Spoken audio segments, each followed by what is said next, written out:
banyak berbenah. Jadi makanya Bapak Ibu sekarang ini kita butuh orang-orang yang setia. Mengapa? Karena dari City Blessing inilah nanti benar-benar kegerakan Tuhan akan mulai muncul sedikit demi sedikit. Mengapa Bapak Ibu? Dulu City Blessing gak peduli sama ajaran. Terserah mau ngajarin kayak apa, karepmu. Sekarang enggak Pak. Sekarang kita benar-benar mau membuat jemaat ini semakin bertumbuh, semakin dewasa, kekristenannya jadi semakin benar. Gitu, jadi bukan hanya jadi orang Kristen sing penting nanggone gereja, sing penting menu-menuin kursi gereja, jeneng sampean ono nggone kono gitu. Enggak. Yang penting sekarang adalah jemaat itu. Saya senang sekali dengan tema gereja ini. Tadi bisa ditampilkan enggak yang biru tadi? Senang banget. Karena ini merupakan nafasnya City Blessing sekarang Bapak Ibu. Ada yang biru tadi ya. Saya senang banget. Iya. Iya betul. Yang tadi sempat kehilangan. Enggak apa-apa, kita tunggu ya. Kita tunggu Bapak Ibu ya. Saya mau tunjukkan bahwa sekarang ini semua, nah ini Bapak Ibu. Serupa dengan Kristus. Ini enggak kelihatan nih. Karena ini apa televisi ya. Serupa dengan Kristus. Bapak Ibu tahu enggak? Ini adalah aim, goalnya orang Kristen. Kalau orang Kristen tidak serupa dengan Kristus, bahaya Pak.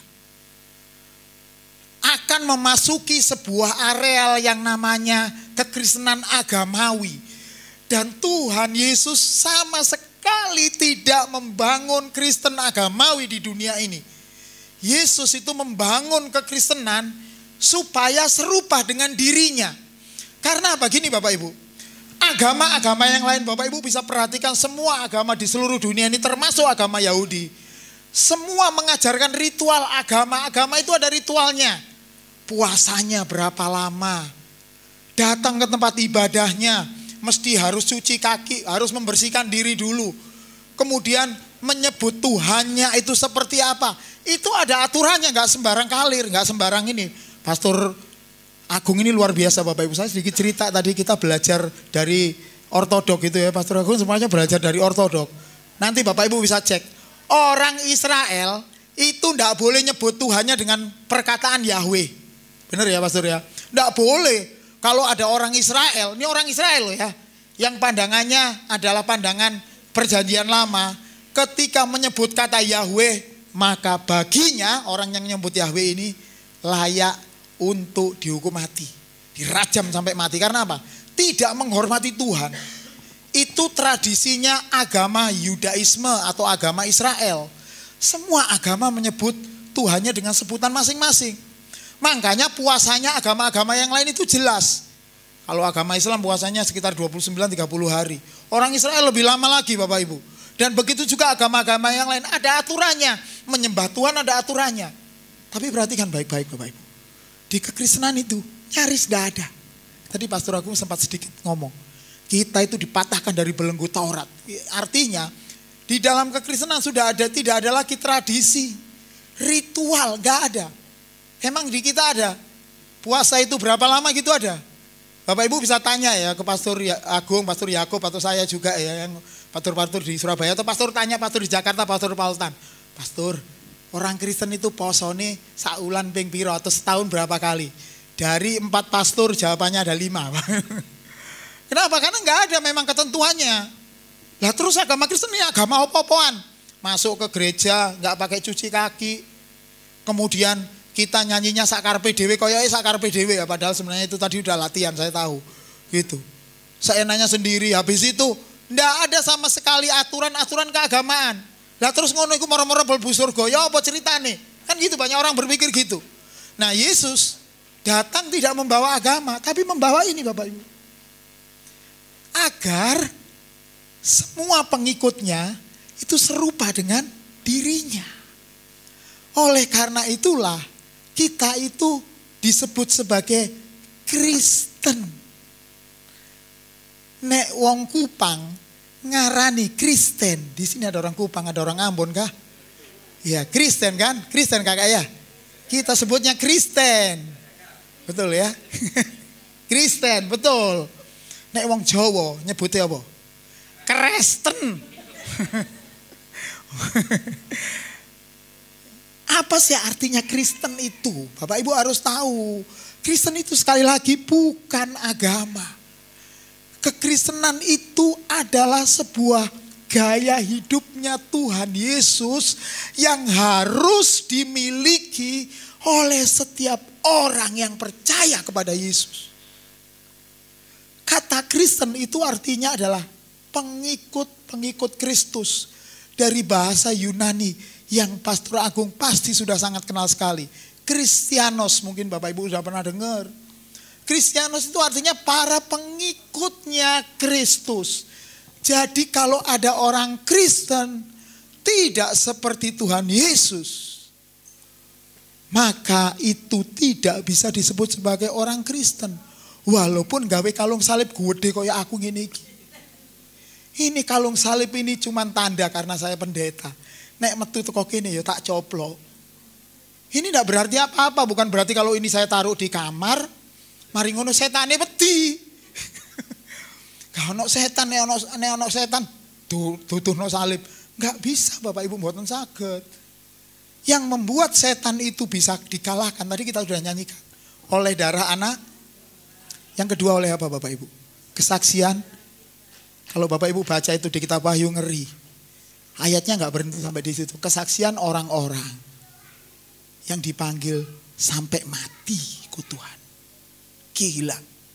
Kekristenan itu sebuah pengiringan hidup orang percaya kepada Sang Yesus Kristus. Jadi seharusnya orang Kristen itu semakin lama harus semakin serupa dengan Kristus. Semakin lama semakin serupa dengan Kristus. Nek ono wong Kristen tambah suwi tambah gondoan, ngambul, ngamuan. Ini iki dudu wong Kristen. Wong agama Kristen tok, beragama Kristen. Sejatinya kalau Pastor Agung bilangnya Kristen KTP. KTP ini tok sing Kristen. Akhirnya sing mlebu surga KTP ini. Wong kari.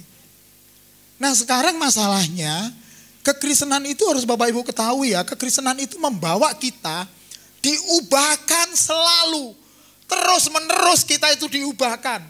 Dan gereja tugasnya adalah membuat jemaat itu semakin jelas perubahannya ke arah mana. Tujuannya ke arah mana. Oleh karena itulah saya bilang tadi di awal, City Blessing sebentar lagi akan berbenah Bapak Ibu. Pasti. Mengapa? Karena kita tahu bagaimana rasanya menjadi gereja yang cuma hura-hura rame wong. Di Surabaya itu ada gereja. Sing wonge ewonan. Yang datang itu gerejanya, orang Kristennya itu banyak banget. Tapi isinya hura-hura. Nek puji-pujian mencolot koyok pocongan kabeh ding. Dikira itu mempermuliakan nama Tuhan, lo enggak. Karena mempermuliakan nama Tuhan itu berasal dari kehidupan kita setiap hari. Yang semakin lama semakin seperti Tuhan Yesus Kristus.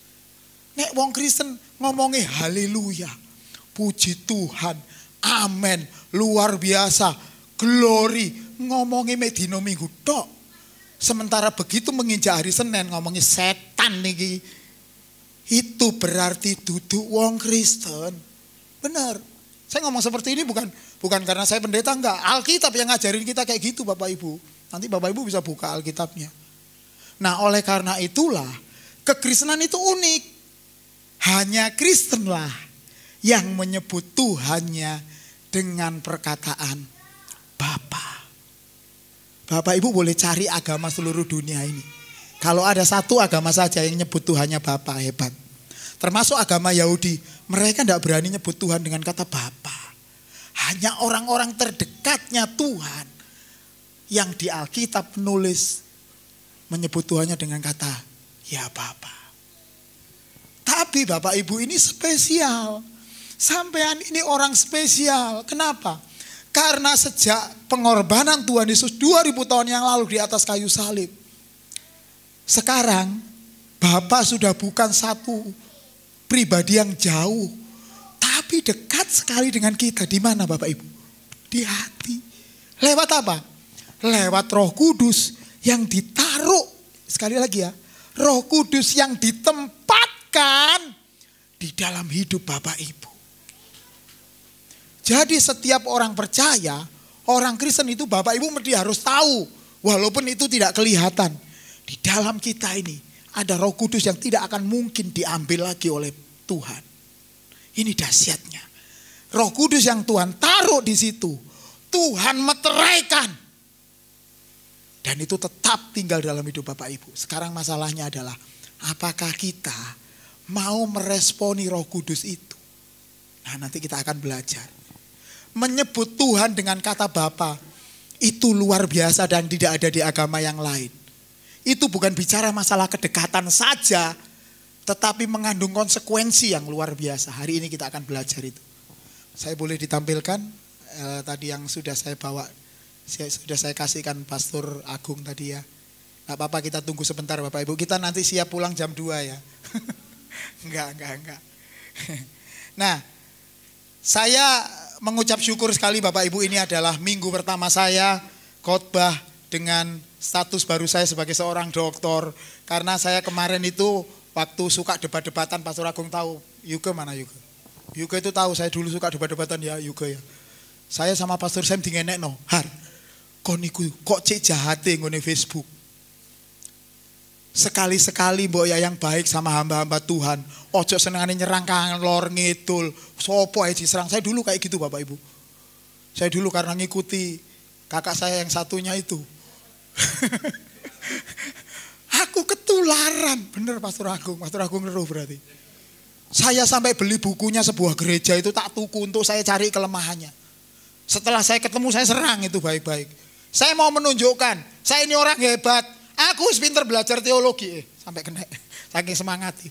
Aku belajar teologi dari gereja ini, dari pandangan ini. Aku pinter.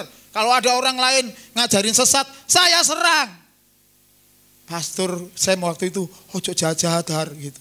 Akhirnya supaya saya tidak jahat, aku di sekolah no. Wis sekolah ojero. Ngene gak sekolah yang ini akhirnya. Saudara tahu metesek? What is the meaning of metesek? Guaya itu loh. Ya saya dulu itu model kayak gitu itu. Akhirnya saya disekolahkan sama Pastor Sam, dibiayai sama gereja, dan kemudian disuruh sampai mari wis. Ojo metu sekolah nek gak mari. Akhirnya selesai. Saya menyelesaikan setelah Pastor Sam. Sayangnya Pastor Sam sudah berpulang dulu. Saya kemudian kemarin itu makanya saya di wisuda saya nangis. Saya bukan bayangin Bapak Ibu saya yang ada di situ enggak. Saya bayangin Pastor Sam yang benar-benar waktu itu membuat supaya aku ojo senengani nyerang hamba Tuhan. Tapi di situ saya kemudian banyak menemukan kebenaran. Dan hari ini kita akan belajar Bapak Ibu. Kita akan belajar menjadi anak Allah yang benar. Konsekuensi kita menyebut Tuhan sebagai Bapa, Bapak Ibu harus jadi anaknya, betul kan? Jadi kalau di sini ada yang tidak mau jadi anak Allah, wis aja nyebut Bapa, nyebutin Om gitu kayak wong Hindu. Om, mulai Om gitu. Ponaan berarti. Saudara ketika menyebut dia Bapa, maka konsekuensinya adalah Bapak Ibu menjadi anak. Dan ingat, anak-anak yang dimiliki oleh Tuhan Yesus bukan anak-anak gampangan. Tapi anak-anak yang Alkitab menyebutnya sebagai anak-anak yang diadopsi sendiri oleh Tuhan dan dijadikan kesayangan Tuhan. Ada sebuah lagu, sayang, disayang. Aku disayang Tuhan gitu. Aku diangkat jadi anaknya. Aku disayang Tuhan. Bapak Ibu dengar baik-baik ya. Lagu ini kayaknya sederhana, tapi mengandung kebenaran yang luar biasa. Ketika Tuhan mengangkat Bapak Ibu sebagai anak, konsekuensinya memang Tuhan pasti akan mencukupi kebutuhan kita. Tapi lebih daripada itu, seorang anak harus mau dididik oleh ayahnya. Karena di Alkitab kita ternyata ada dua jenis anak. Ada anak-anak yang memang diangkat menjadi anaknya Tuhan secara sungguh-sungguh untuk menjadi milik kesayangannya. Dan ada anak-anak yang namanya anak-anak gampangan. Bahasa Yunaninya notos. Yang anak yang diangkat tadi huios itu. Nah notos ini sama juga pertama kali jadi anak, tapi karena dia tidak mau dididik oleh Tuhan, maka dia disebut anak gampangan. Anak gampangan itu diapain? Dibiarin sama Tuhan. Urip karepmu, gak urip karepmu, sugih karepmu, melarat karepmu, urusanmu dewe gitu. Dan Tuhan tidak menjadikan Bapak Ibu kayak gitu. Ketika Bapak Ibu sekarang duduk di tempat ini dan mengambil keputusan untuk percaya pada Tuhan Yesus, artinya Bapak Ibu adalah orang-orang yang dipilih oleh Tuhan menjadi anak-anak kesayangannya. Dan anak-anak kesayangan itu memiliki tanggung jawab untuk bersedia dididik oleh Bapa kita di sorga. Next, langsung. Maaf, saya biasa next. Nggak bisa ya? Oh, arahnya. Udah, langsung aja diarahkan gitu ya. Kita baca sama-sama ya Bapak Ibu. 1 Petrus 1 ayat 17. Yang sudah ketemu Alkitabnya katakan amin. Oh, wis ono nang kene, nakalan. Kita baca sama-sama ya. Yang tulisan aneh-aneh ini koyo ngene iki ya, tulisan koyo cacing ini ndak usah dibaca ya. Kita baca yang bahasa Indonesia saja. 2, 3. Dan jika kamu menyebutnya Bapa, yaitu Dia yang tanpa memandang muka menghakimi semua orang menurut perbuatannya, maka hendaklah kamu hidup dalam ketakutan selama kamu menumpang di dunia ini. Ini firman Tuhan ini luar biasa, walaupun satu ayat kebenarannya banyak Bapak Ibu ya. Yang pertama, yang saya kasih garis merah itu. Dan jika kamu menyebutnya Bapa, artinya Bapak Ibu, kalau Bapak Ibu sampai berani menyebut Tuhan dengan kata Bapa, kita nyanyi Bapa, ya Bapa, Bapa, ini aku. Pokoknya segala sesuatu yang menyatakan bahwa kita adalah anak Allah. Kita harus tahu bahwa Bapa kita di sorga itu tidak nepotisme. Tidak seperti keadaan di negara kita sekarang. Yang lebih sayang anaknya daripada rakyatnya. Orasi kalian. Nah, Bapak Ibu harus tahu bahwa Bapa kita akan menghakimi semua orang menurut apa Bapak Ibu? Perbuatannya. Loh, katanya kita nanti diselamatkan oleh iman. Betul, betul memang kita diselamatkan oleh iman. Bukan karena perbuatan baik kita. Tetapi ketika Bapak Ibu sudah mengambil keputusan masuk di dalam keluarga Allah, maka harus Bapak Ibu ketahui, hidupnya harus benar. Jangan terus kemudian setelah terima anugerah, sik pancet ae.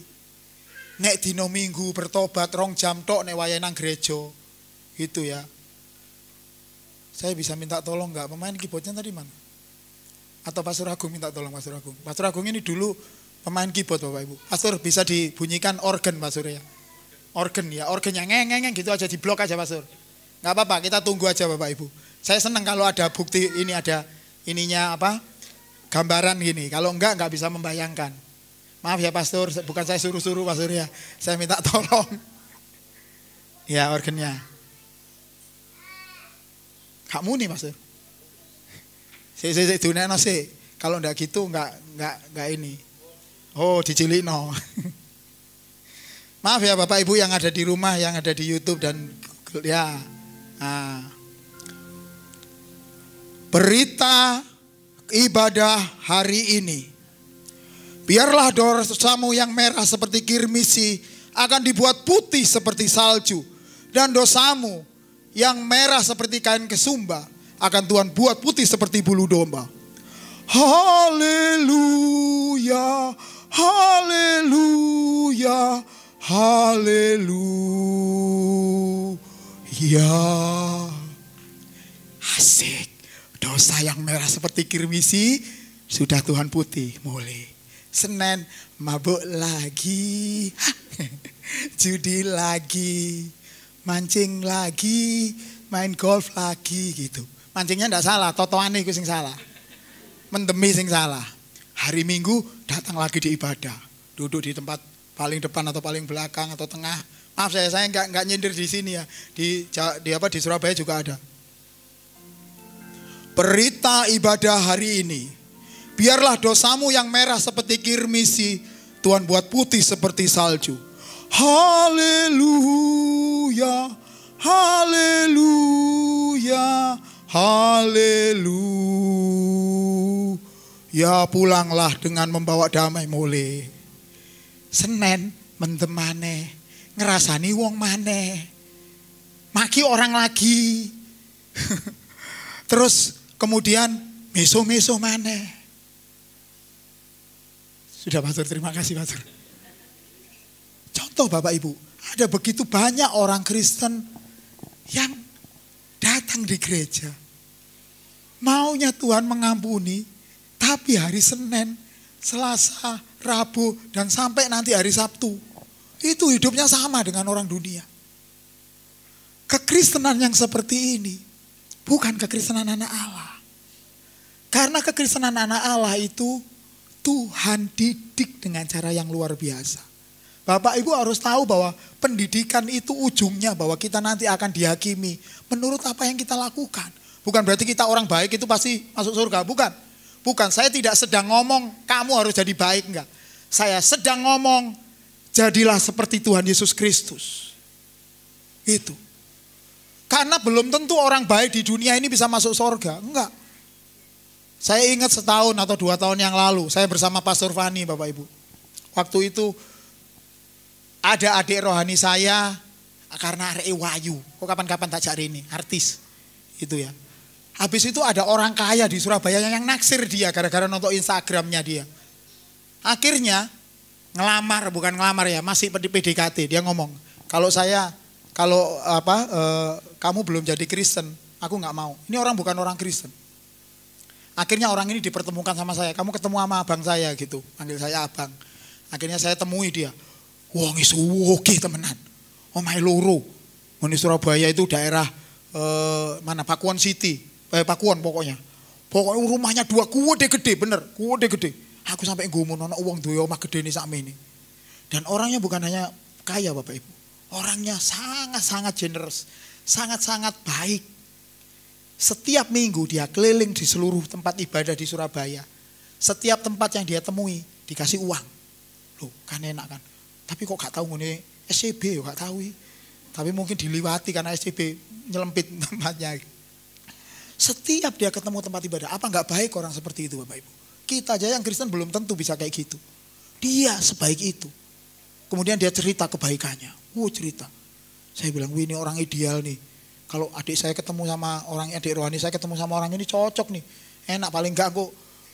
Mojokerto oleh kecipratan, Gresik kecipratan, Surabaya kecipratan. Orang kaya loh Pak, bener.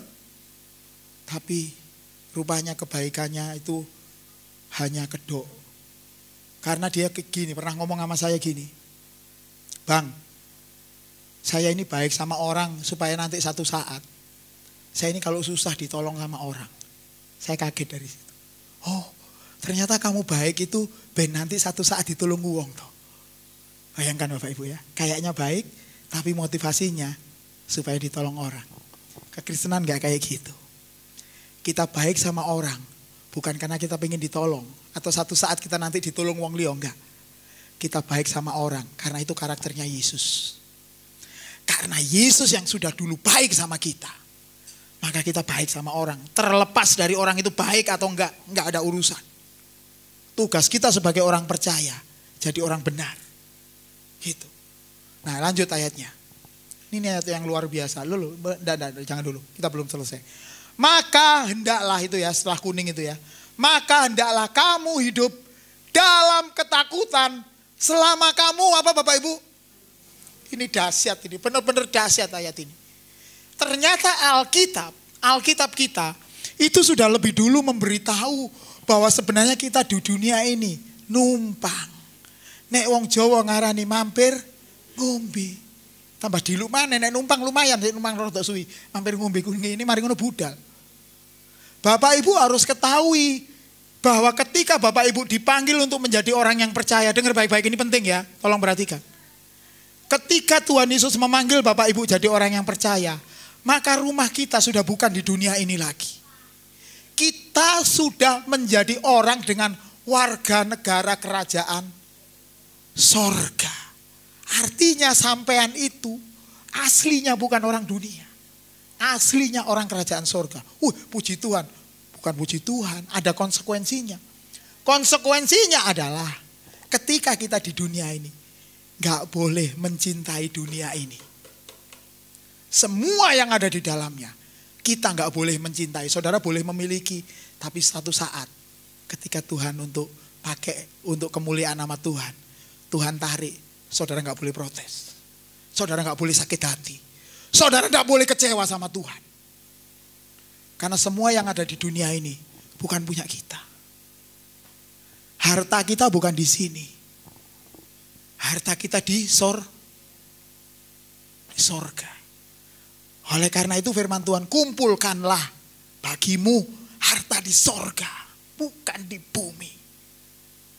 Disinilah kekristenan banyak gagalnya. Disinilah gereja-gereja banyak salah mengajar. Bahkan disinilah kadangkala puji-pujian kita juga salah menempatkan. Ingat ya, puji-pujian tetap walaupun itu puji-pujian pada Tuhan, kadang yang ngarang manusia. Itu. Kenapa?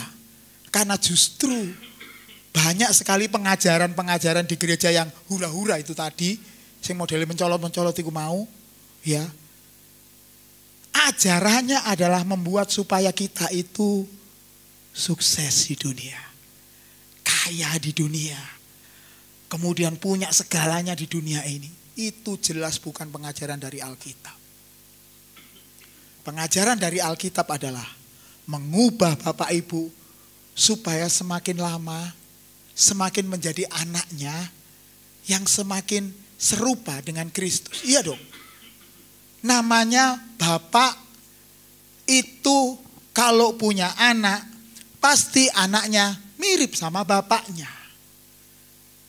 Kalau bapak ibu punya anak mirip ambek tonggo, nah itu masalah. Kalau kita punya anak harus mirip, kalau enggak papanya mirip mamanya. Bapak ibu, adik-adik semuanya di sini adalah anak-anak Allah. Bagian mana dari diri kita yang mirip sama Allah? Kalau enggak ada, hati-hati. Kita masih punya waktu, Pak. Ayo dandani hidup kita. Ayo mulai fokuskan hal yang benar yang kita kejar. Jangan yang boten-boten. Di Surabaya ada 2 orang AI. Satu saat saya marah sama dia gara-gara dia tumpang tangan sama mobil Pajero. Ngone PTC. Tumpang tangan dalam nama Tuhan Yesus. Loh AI lah, untungnya saya kenal. Saya membestrap Pak Pendeta. Saya bestrap ini jadi milik saya. Lu ya apa sih? Sejak zaman kapan kita itu diberkati Tuhan dengan cara membestrap koyok ngono iku? Kalau Tuhan mau memberkati, Tuhan akan memberikan berkat buat saudara di pekerjaan. Kemudian apa yang kita usahakan berhasil, itu cara Tuhan memberi berkat. Gak terus tumpang tangan model ngono iku. Nah masalahnya banyak sekarang kita ini masih bingung dengan hal yang ada di dunia ini. Masih bingung. Tuhan aku kurang.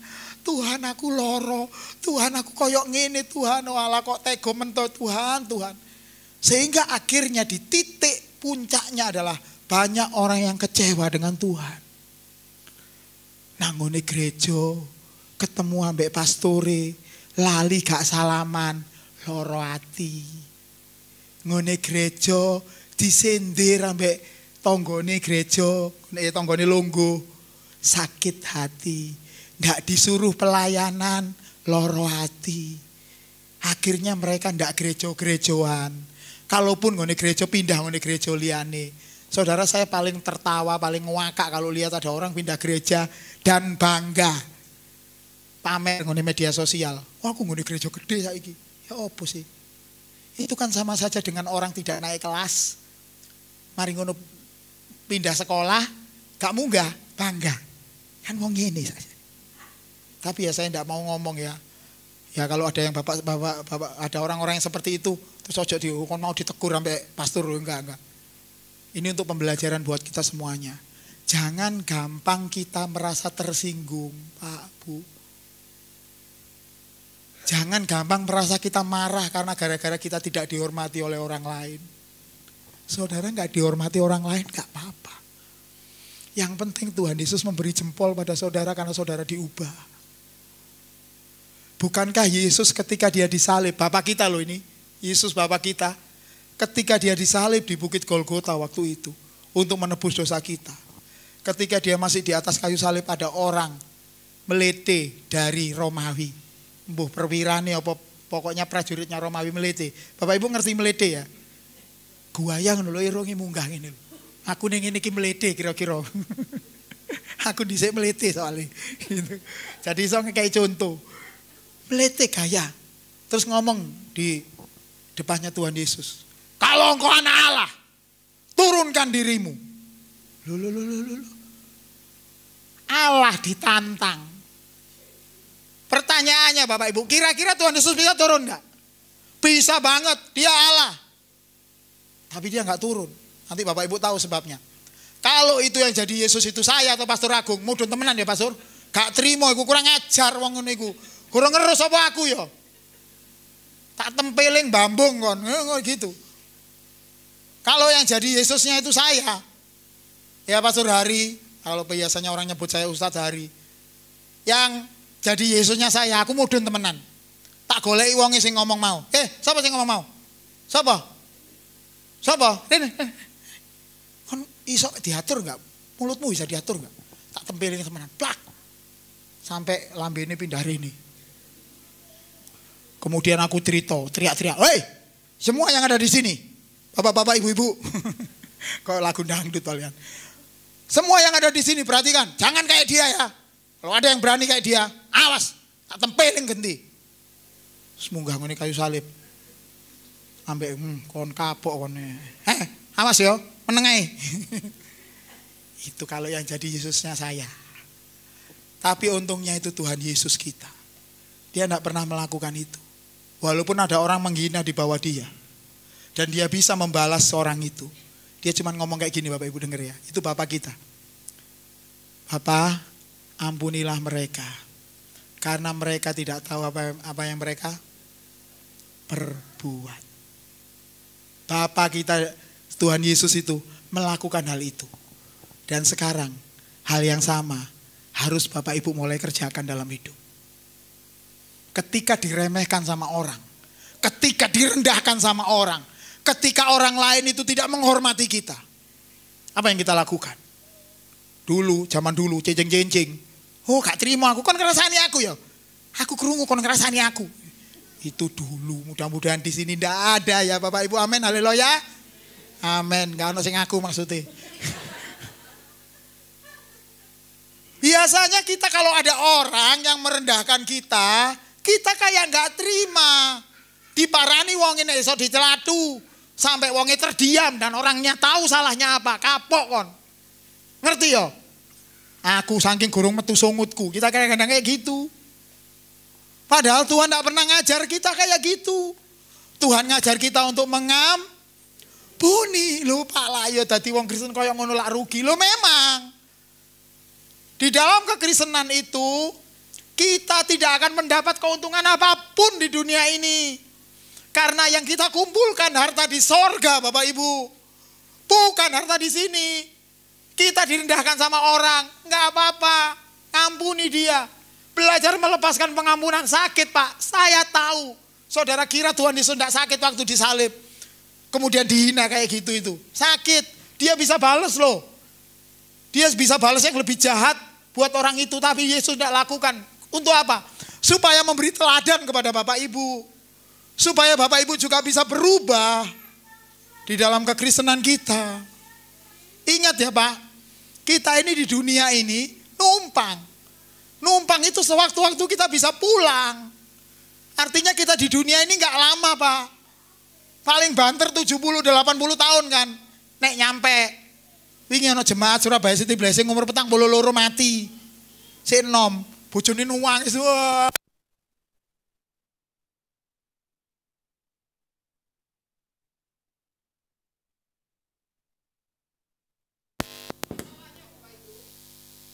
Ngambil itu, Tuhan ngambil itu, pasti itu ada rencana Tuhan. Nah kalau orang tidak gandoli istrinya, tidak gandoli hartanya, kalau Tuhan waktunya panggil ya udah kasih sama Tuhan. Jangan kecewa sama Tuhan. Nah masalahnya banyak orang kecewa. Anakku umurnya sik enom, lah kok dipanggil Tuhan? Loh, emang kenapa? Kalau Bapak Ibu yakin bahwa rumah kita bukan di sini, perkara orang dipanggil Tuhan, kita nanti akan ketemu sama dia di sana, Pak Bu. Kami di Surabaya waktu itu, banyak orang yang kecewa karena Pastor Sam dipanggil sama Tuhan. Banyak yang kecewa loh, bener. Banyak orang yang sayang sama Pastor Sam. Sampai kemudian, loh kok bisa ya, pastor itu kan orang baik. Kok bisa Tuhan panggil gak Tuhan sembuhkan? Ya memang. Karena apa? Kita harus tahu bahwa kalaupun kita mati, kita pulang ke tanah air kita. Bukan sesuatu yang menakutkan Bapak Ibu. Nah banyak orang takut itu karena apa? Hatinya masih terikat di dunia ini. Gitu ya, paham ya, mudah-mudahan ya.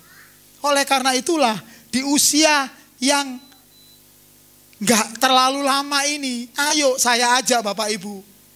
Jemaat Mojokerto City Blessing. Kita ini dipanggil untuk dimerdekakan sama Tuhan. Apa sih artinya kita dimerdekakan sama Tuhan?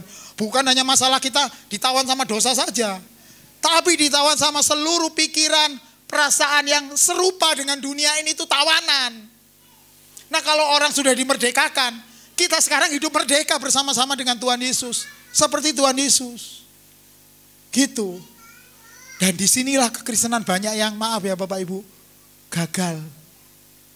Mereka lebih mementingkan acara-acara gereja, sing gerejane gede, AC-ne wadem, musiknya enak, lampunya kelap-kelip, kemudian ada asapnya keluar dari anu itu jos ngono iku. Cek kaya artis-artis ngono. Banyak gereja yang boten-boten itu. Makanya Bapak Ibu walaupun kita ada di tempat yang tidak terlalu besar seperti ini, Bapak Ibu tetap harus belajar mengucap syukur. Bapak Ibu harus berusaha untuk bisa bertumbuh di waktu kita yang singkat ini, Pak. Ini sebuah kenyataan di dalam hidup kita. Ini sebuah realitas bahwa setiap kita itu ada ujung yang namanya kematian. Dan di ujung itulah nanti kita akan ketemu sama Tuhan. Ketemu sama Tuhan Yesus. Dan kemudian Tuhan akan bilang, "Nak, kira-kira apa yang kamu pelajari, kamu teladani dari hidupnya Tuhan?" Kalau enggak ada, ngeri Pak Bu. Itu hanya seperti gini loh. Ini pura-puranya ya. Sampean tahu PGS, Bapak Ibu tahu PGS ya di Surabaya yang nggon kulak itu. Kalau umpama saya sama Pastor Agung pergi ke PGS, moro-moro ono arek cilik, ini maaf ya, saya bukan body shaming atau menghina, enggak. Ini untuk perumpamaan aja. Saya sama Pastor Agung jalan gitu, kemudian ada anak kecil, arek wireng, keruweting, urip pisan. Terus mari ngono ngomong, papa, manggil saya sama Pastor Agung. Aku gak bingung lah, anakmu loh Pak, iki anakmu ta? Pastor Agung gitu, enggak Pak, anakmu iki. Lu tutu, kita enggak ada yang ngaku. Ojo bojone dhewe yo. Akhirnya saya ngubungi Ibu Gembala sama Ibu Gembala, Ulina sama Bu Emma. Iki anakmu ya? Gitu. Mereka juga bilang enggak kok. Enggak. Nah dari mana mereka tahu kalau ini bukan anak kita? Karena modelnya tidak ada yang sama dengan kita. Nah jangan jadi orang Kristen yang nanti kita ketika pulang ke rumah Bapa, kita ngakunya jadi anaknya Tuhan. Yesus tidak pernah ngakui kita sebagai anak. Gara-gara apa? Selama kita dikasih kesempatan untuk ada di dunia ini, sama sekali gak ada pikiran dan perasaan Tuhan Yesus Kristus dalam diri kita. Filipi 2 berkata, hendaklah dalam hidupmu bersama menaruh pikiran dan perasaan yang seperti yang terdapat dalam Kristus Yesus. Kekristenan itu cuman itu Pak. Nah caranya gimana? Kita buka aja ya, kita buka aja ayatnya, gak apa-apa. Yang ini bisa nunggu. Roma 8 ayat 29. Bapak Ibu bawa Alkitab kan? Ya, Roma 8 ayat 29.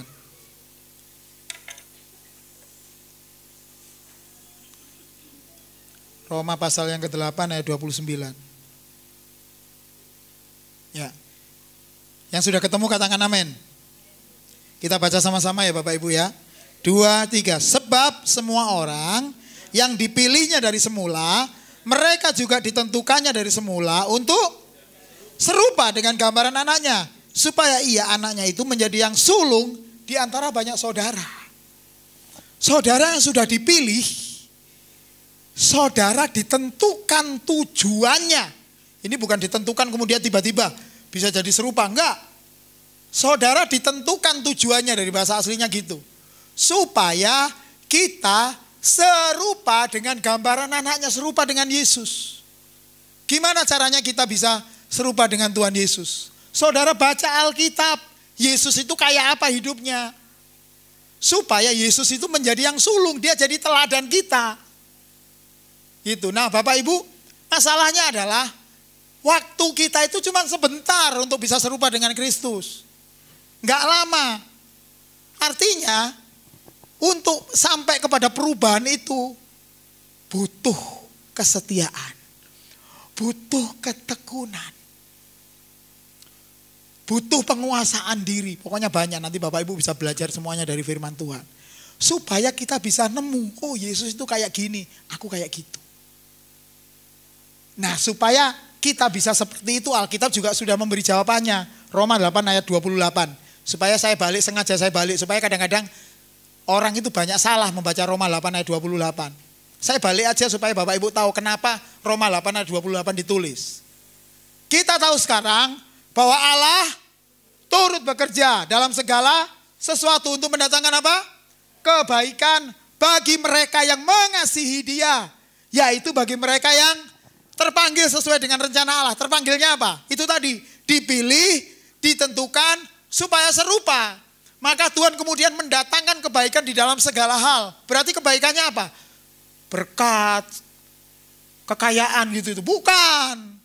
Segala sesuatu yang membuat kita jadi benar, segala sesuatu yang membuat kita jadi semakin serupa, itu Tuhan upayakan dalam hidup Bapak Ibu. Makanya ketika Bapak Ibu mengambil keputusan menjadi orang Kristen, maka Tuhan memberikan rencana yang terindah buat setiap Bapak Ibu semua. Nah rencana yang terindah itu bukan versi kita, tapi versinya Tuhan. Tuhan sangat sayang sekali kepada Bapak Ibu. Makanya dia lebih menyayangkan jiwanya Bapak Ibu untuk diubah.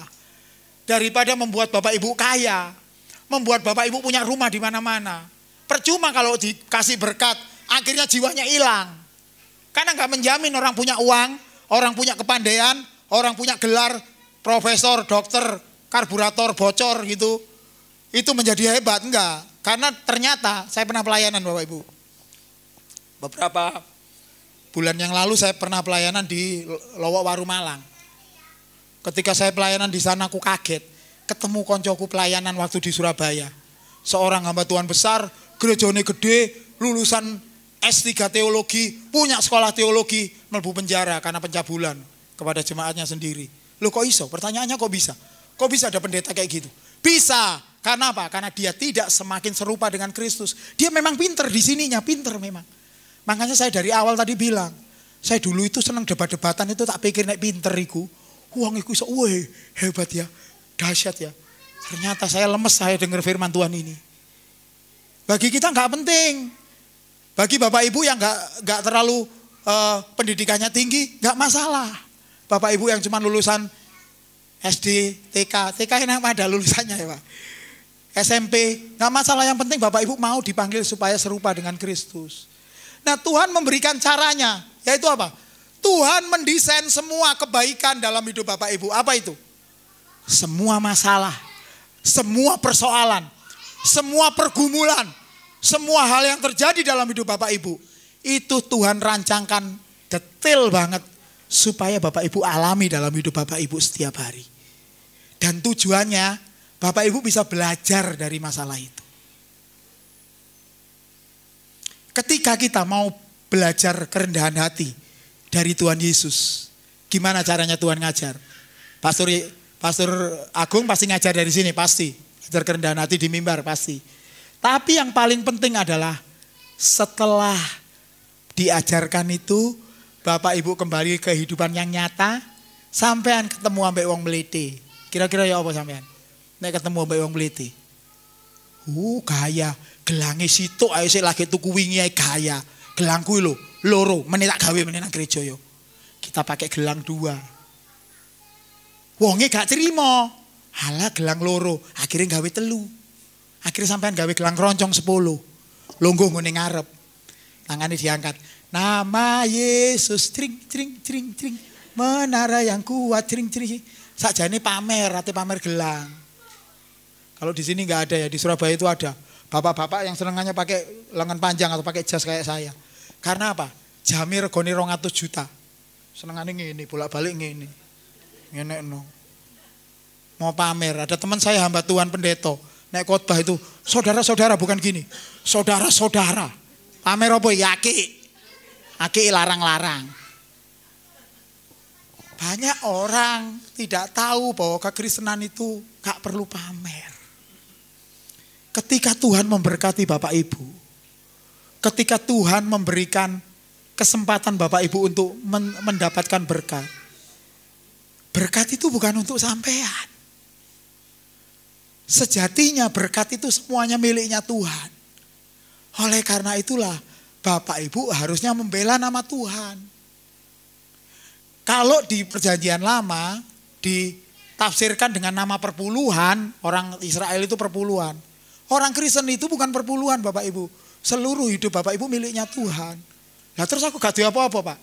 Sejatinya memang seperti itu. Oleh karena itulah Tuhan gak sejahat itu. Tuhan masih memberikan kesempatan kita. Kalau saudara memiliki kesempatan untuk membela nama Tuhan di gereja ini, lakukan dengan apa yang Tuhan sudah buat hidup Bapak Ibu. Makanya kalau ada orang Kristen pelit itu aku sampai gak sempat mikir. Dia belum tahu dia bahwa hidupnya sudah ditanggung sama Tuhan. Oleh karena itu Bapak Ibu, ketika Tuhan memberkati Bapak Ibu, pakai itu untuk membela nama Tuhan. Jangan sampai tempat kita beribadah di tempat ini, kita bela nama Tuhan. Itu sampai kekurangan. Karena kalau kita mau kumpulin duit sampai seberapa banyak sih Pak? Kalaupun kita bisa punya mobil, punya rumah, toh nanti kita akan tinggal bukan? Kita tinggal semuanya. Loh untuk anak cucu Pak, saudara pernah gak punya kasus atau pernah melihat kasus adik kakak gegeran perkara omah warisan? Sering kan? Sering. Nah itulah kalau orang tua gak bijaksana. Warisan yang ditinggalkan hanya harta. Akhirnya ketika kita tinggal, orang tua tinggal, mereka gegeran. Tapi kalau saudara tinggalkan warisan, takut akan Tuhan. Mereka gak mungkin gegeran, karena mereka tahu. Walaupun gak punya harta, gak apa-apa. Karena harta kita bukan di sini. Harta kita di sorga Pak. Makanya Bapak Ibu jangan kecil hati. Kalau sampai sekarang rumahnya masih kecil, saya kontraktor, gak apa-apa. Ya Tuhan bisa berkati Bapak Ibu, bukan berarti Tuhan gak bisa berkati. Tuhan bisa berkati. Karena orang yang percaya sama Tuhan gak mungkin ditinggalkan sama Tuhan, pasti. Tapi kalau Bapak Ibu sekarang menghadapi pergumulan kesulitan itu justru mengajarkan supaya Bapak Ibu mengandalkan Tuhan. Jangan mengandalkan manusia. Karena kalau kita ketika mengandalkan Tuhan, satu step kita semakin serupa dengan Tuhan. Dan itu yang disebut sebagai menyenangkan hati Tuhan. Pertanyaannya Bapak Ibu, mau enggak kita nyenengin hati Tuhan di usia kita yang singkat ini? Kalau mau, berarti Bapak Ibu harus percaya bahwa setiap masalah yang terjadi dalam hidup Bapak Ibu, jangan nyalain orang lain, apalagi nyalain Tuhan. Tapi carilah hikmat apa yang bisa kita ambil dari masalah itu.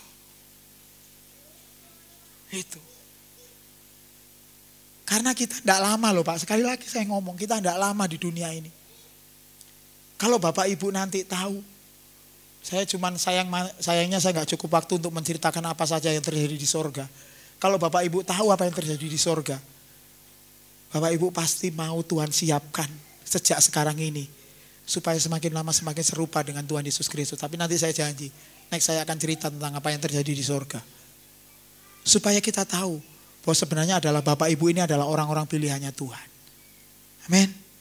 Saya minta tolong pemain musik.